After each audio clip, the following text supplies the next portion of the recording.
Amigos, de regreso a este su programa La Otra Cara, les saluda a Jorge Colbert Toro, en esta ocasión en compañía del licenciado José Enrico Valenzuela, que está con nosotros, y también se une el amigo y profesor don Jorge Suárez Cáceres. Saludos, bienvenido. Bienvenido. Muchas gracias. Oye, estaba comentando antes de ir a la pausa, porque hoy se recuerda que se conmemora ¿verdad? la pérdida de la vida, el asesinato del presidente Kennedy. Y lo que representó para el mundo, ¿verdad? Esa pérdida. Y como decía José Enrico, en Puerto Rico también tuvo un efecto. El presidente Kennedy había firmado un memorando meses antes de su fallecimiento sobre el trato a Puerto Rico y su compromiso con Puerto Rico, que era importantísimo. De hecho, se plantea que es el memorando de mayor reconocimiento en términos de los poderes y de las obligaciones del gobierno federal con Puerto Rico sobre cualquier otro presidente. Y la amistad que hizo Kennedy con Muñoz Marín llegó al punto no solamente de Kennedy vino a Puerto Rico y se quedó en la fortaleza, sino que también Muñoz Marín visitó la Casa Blanca y se hizo un concierto allí con Casals, que de hecho hay una... No sé si los que lo han podido ver, pero en el aeropuerto Luis Muñoz Marín hay una exposición permanente. Yo la he visto. Extraordinaria sobre esos momentos, que el que no la haya podido ver, pues debe visitarla. Está en el área de las salidas, por el área de JetBlue, y es impresionante. Y de hecho, y en el primer piso abajo se recreó el día del concierto de Pablo Casals, y en el piso de nuestro aeropuerto están ubicados quienes estaban sentados, cómo se ubicaron, una cosa muy bonita que hizo la Fundación Muñoz Marín con el aeropuerto y la gente de Aerostar. Déjame añadirte algo a eso. Aquellos que han tenido la oportunidad de visitar la biblioteca John F. Kennedy en Massachusetts, la foto más grande que está en esa biblioteca es la del concierto de Pablo Casals en la Casa Blanca, donde está don Luis Muñoz Marín y está doña Inés Mendoza, sentados ambos entre Jacqueline Kennedy y Kennedy. De hecho, ahí también está, que a mí me llamó muchísimo la atención, cuando se crearon lo que eran los famosos Peace Corps, las fuerzas de paz, los cuerpos de paz, todos esos cuerpos de paz que iban hacia Nicaragua, hacia Centroamérica, adivine usted dónde fueron a estudiar español, a la Universidad Interamericana de Barranquitas, en Puerto Rico. Así que son datos históricos que están ahí en lo que tiene que ver la vida del presidente Kennedy con Puerto Rico. Fuimos muy afín, amén de que también comenzó la situación de Vieques, que iba a pasar con Vieques, que fue parte de las peticiones que Muñoz Marín le había hecho a Kennedy. Así que yo creo que hay mucha historia de Puerto Rico relacionada al presidente Kennedy. Bueno, y hablando de historia y de historia futura, me refiero, ¿verdad? La que se está escribiendo en estos momentos. Le dejé sobre la mesa la discusión sobre la situación del Partido Popular, el proceso de las candidaturas, la salida de Prats y los posibles escenarios. José Enrico, ¿tú qué estás mirando? Quedan 4 semanas para el cierre de radicación de candidaturas, el 30 de diciembre a las 12 del mediodía. El que no radicó se quedó fuera. Y en ese sentido, pues son las semanas cruciales donde los candidatos están tomando decisiones. Me alegra mucho, y tengo que decirlo, y me alegra muchísimo ver que hay jóvenes en todos los partidos y caras nuevas en todos los partidos que se están presentando como alternativas a la legislatura, particularmente tanto del Partido Popular, del Partido Nuevo Progresista, del Partido Independentista, el mismo movimiento Victoria Ciudadana. Y eso es bueno, y eso es saludable. Y este programa le damos al foro a esos jóvenes, a esas caras nuevas, que ustedes los conozcan también, porque hay gente que lleva una trayectoria de muchos años, pero hay que darle oportunidad también a los que se lanzan por primera vez. No solamente jóvenes cronológicamente, o sea, en términos de edades, hay gente que no son tan jóvenes, pero entran por primera vez a la política, y que han estado quizás en el sector privado o en el otro, en los diferentes partidos, y me parece también que eso es muy positivo, y que haya, mientras más alternativas tenga el electorado, para mí, más se fortalece la democracia, y que sean los electores los que le decían. De eso se trata todo esto. ¿Qué les parece esta incursión interesante de una cantidad considerable y respetable de jóvenes, y de jóvenes buenos? Y los he escuchado en entrevistas aquí en nuestra estación, también en Nación Z, en el programa de debate que nosotros hemos traído varios jóvenes.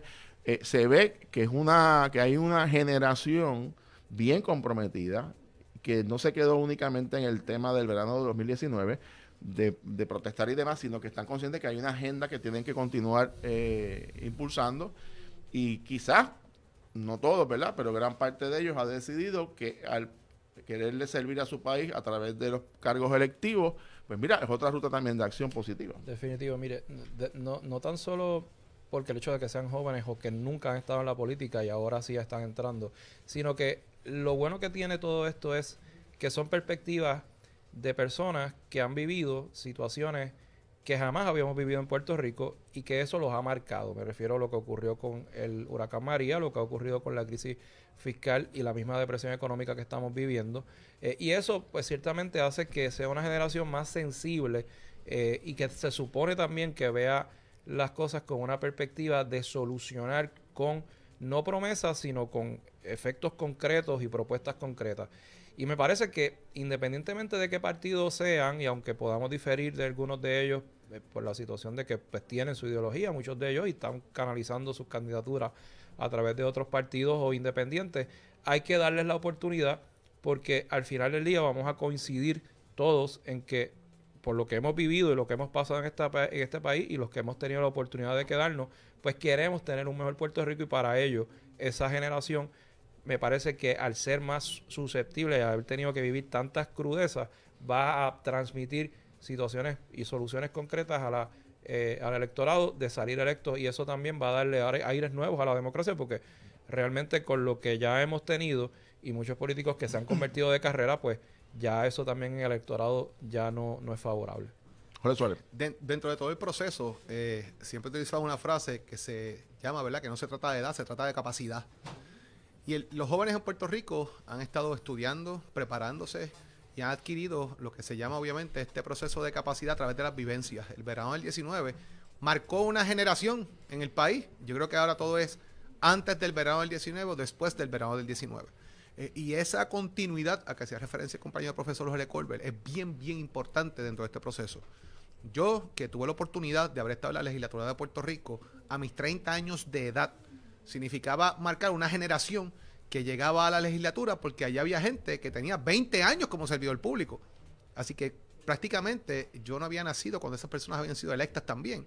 Así que ese proceso de renovación, de traer ideas nuevas, diferentes a un país sobrelegislado, porque Puerto Rico de alguna manera tiene legislación en cantidad que muchas leyes ni las conocemos, otras no se practican, pero el país necesita renovarse en su estructura.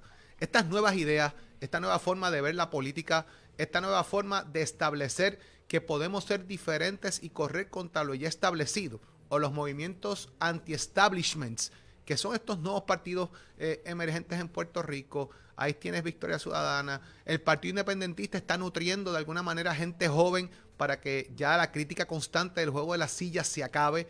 El Partido Popular está buscando renovar su base y su filosofía ideológica.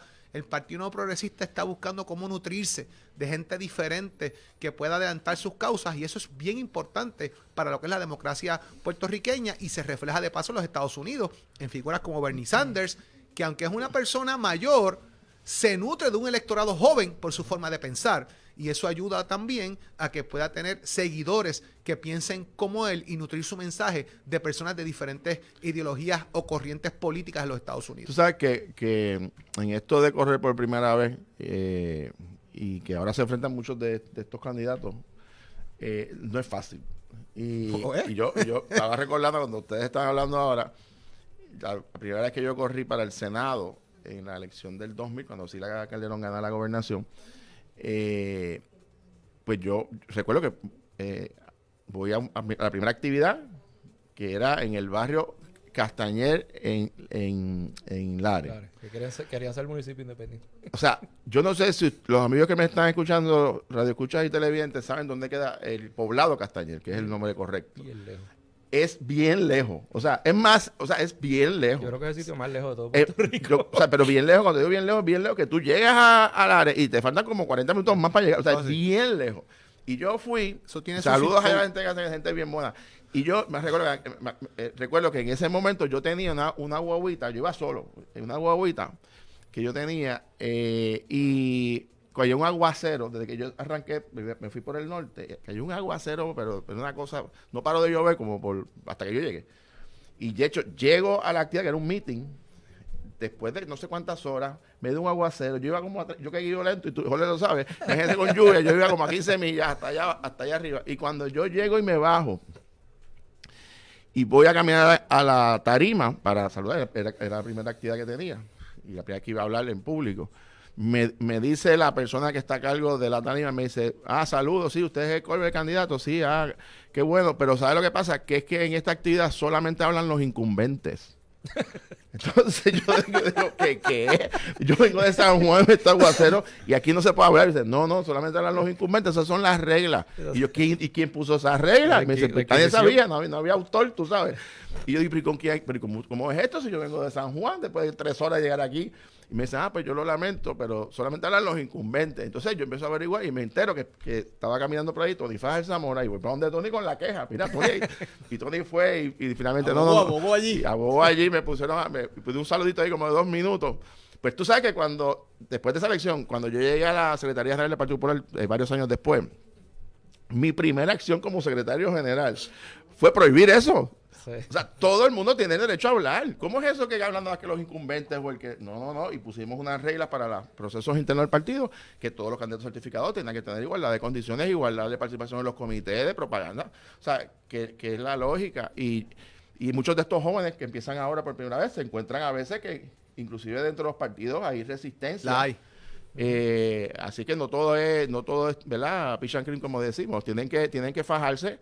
Y también tienen que aprender de abajo cómo funcionan los procesos políticos. Porque aquí la gente tiene una perspectiva de que los partidos, y una cosa negativa, y los partidos políticos son organizaciones que se nutren de mucha gente que voluntariamente están ahí. A nadie le ponen un revólver para que estén en un partido. O sea, existen porque ahí tienen gente. Si usted no tiene gente, pues no tiene partido.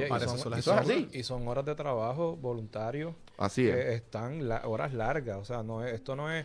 Mucha gente piensa, y es por lo que se proyecta en términos de los que eventualmente pues nos gobiernan, que pues meten las patas como ha pasado.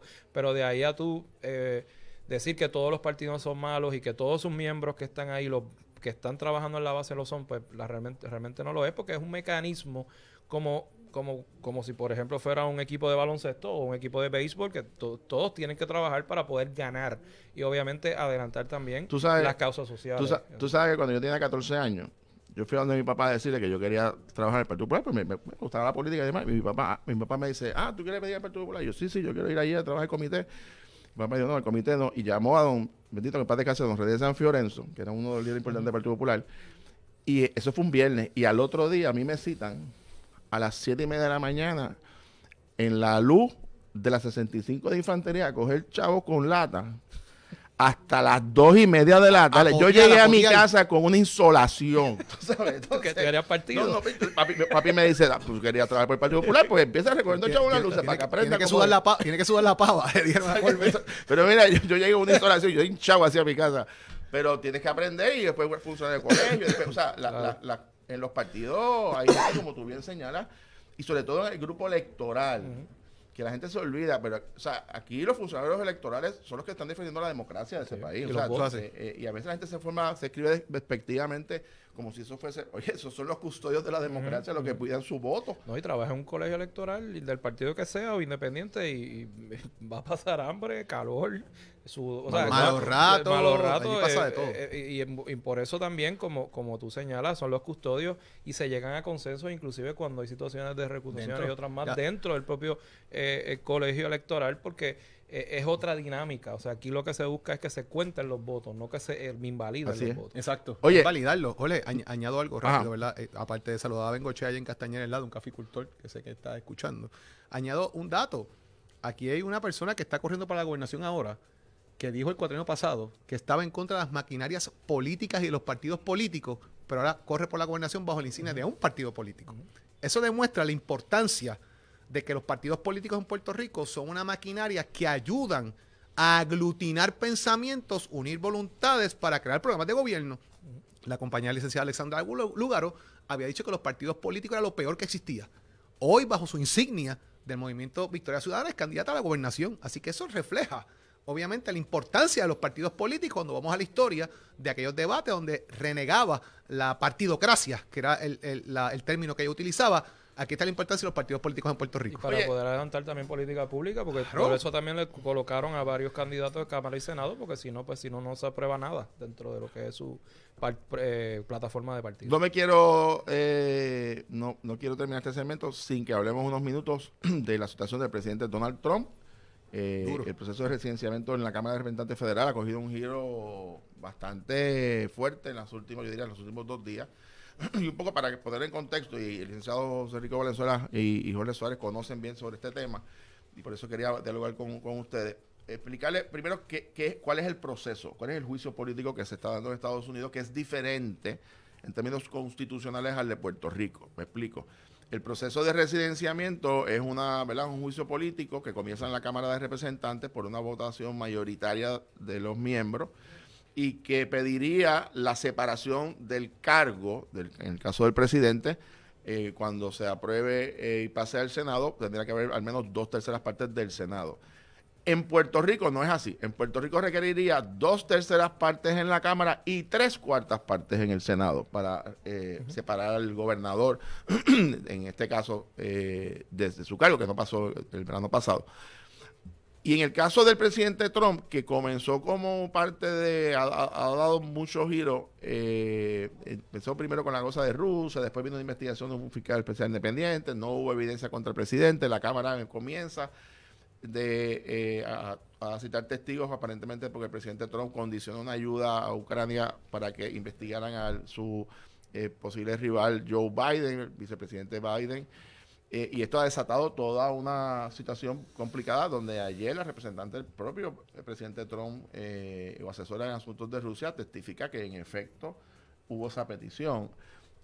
Sin embargo, les tengo que decir que todavía yo no veo de manera clara, por lo menos en el Senado, que es el que va a decir esto al final del camino, que haya una tendencia a residenciar al presidente, primero el Senado republicano. Segundo, estamos ante un año electoral y los republicanos saben las consecuencias que tiene esto. Y en las encuestas de opinión pública, está bien dividido el país y realmente hay los fundamentos para residenciar al presidente. Hasta este momento, aparentemente, la población o los electores en Estados Unidos están divididos casi a la mitad. O sea, que están rompiendo más o menos igual que los partidos. Ante este escenario, ¿ustedes creen que realmente este proceso va a culminar con un residenciamiento o esto va a ser más un método de la campaña presidencial y congresional que otra cosa al final del camino? Pienso que al final del día esto va a ser una situación que va a llegar hasta la elección presidencial. El residenciamiento al final del día no se va a lograr. El Senado debe actuar a proteger a su presidente, que es el líder de su partido en este momento, así que no creo que llegue a ese punto. Más allá de los demoledores testimonios que se están dando en el Senado, testimonios que incluso cómo negociaba Giuliani con Ucrania, que dijeron que era como si fuera una transacción de droga el día de ayer.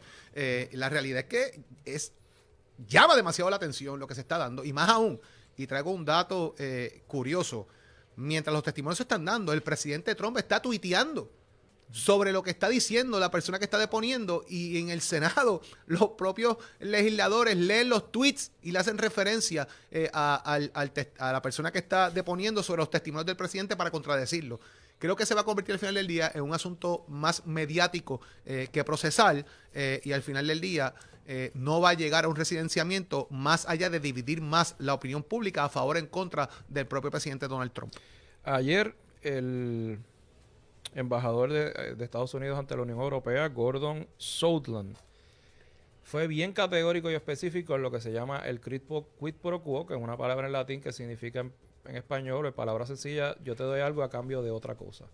Y esto, como señala el compañero Jorge Suárez, se refiere a una supuesta intervención de parte de Giuliani y el presidente Trump con el gobierno de Ucrania, de manera que se iban a designar unos fondos a través del gobierno de Estados Unidos, siempre y cuando se investigara o se hiciera un referido de investigación al hijo del senador del ex vicepresidente Biden, de manera que se le pudiera afectar su imagen y a través de eso pues se iba a lograr ese fin.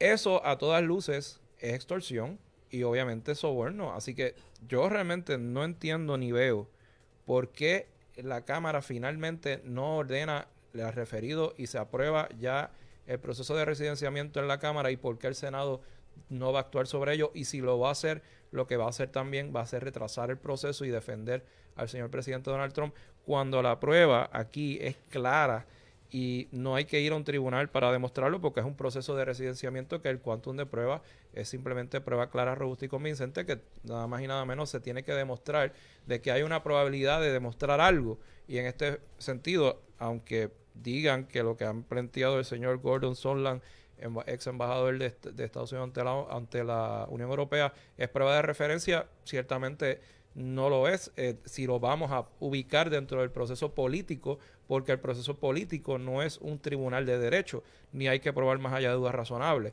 El quantum de prueba ya está ahí establecido, y con todas estas declaraciones y otras adicionales, me parece que el seguir dilatando esto no hace sin ningún tipo de sentido.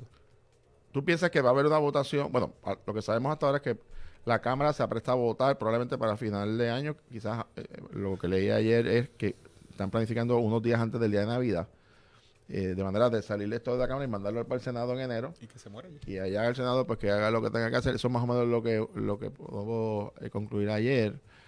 O sea, residenciar a un presidente como un gobernador, que no es otra cosa que revocar la voluntad del pueblo, en el caso de Estados Unidos, los colegios electorales, ¿verdad? Porque no es como el voto directo, no es como en Puerto Rico.